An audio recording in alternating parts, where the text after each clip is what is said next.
Welcome to Tabletop Tommies. The next step on my journey mobilising the Red Army is weapons teams. So in this video, I'll be reviewing the Winter Soviet weapons teams from Warlord. This box now comes in Warlord Resin rather than metal, so I guess I'll be comparing the metal to the resin as well. In the box you get 2 men forming a light mortar team, 2 men forming a flamethrower team, and 2 men for a sniper team, as well as 3 red order dice, because of course every Soviet player has to use red order dice. I've never had red order dice before, but I have heard that they've historically been the worst for miscasts and cracking issues, but these ones seem perfectly fine. I did however buy a second set so I could convert both sets into an Ampulamette team, and I also wanted to have a snow-suited sniper detachment. That's the 5-man squad with 2 sniper teams that lives in your sniper slot.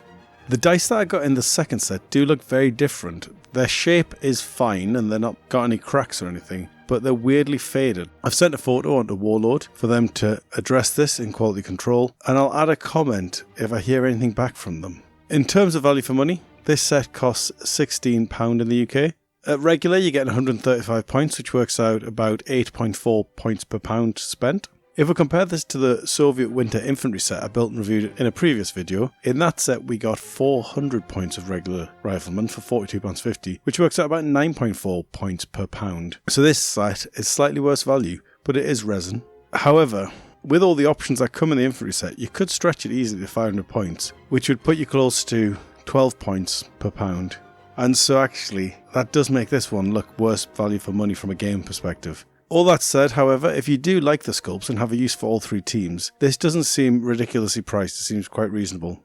But there's the rub. If you actually only need one of the teams, this is overcosted by about a tenner. What's worse is Warlords seem to have rolled all of their weapons teams into these packs. So gone are the days when players who wanted a flamethrower team, which is basically any player who ever considered going to a tournament, could buy a flamethrower team on its own for about £6. Now, I'm not sure if they were available for every nation, but they certainly used to be for the US, and I notice that's gone now.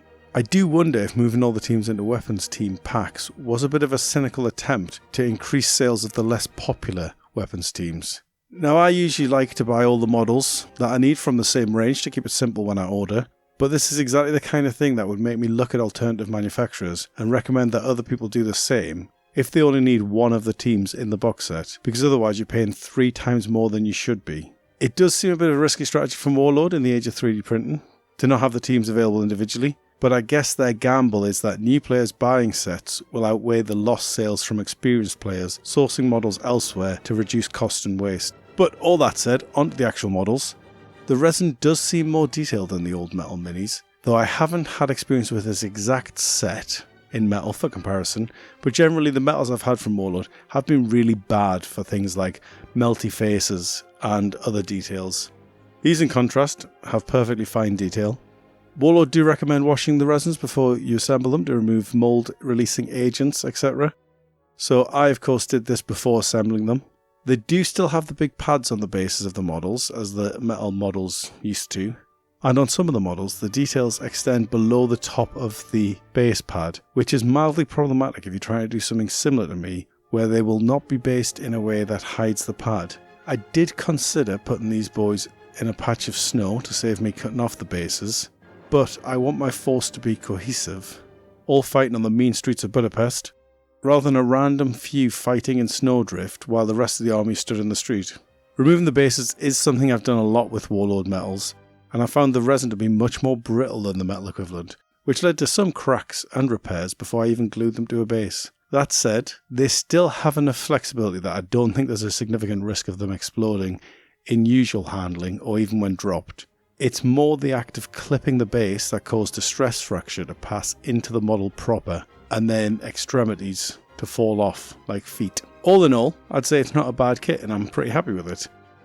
As highlighted earlier, the only complaint I have is that if I want an extra light mortar or flamethrower, I'd have to buy the full set again, which will definitely prompt me to look at alternative manufacturers or 3D printing.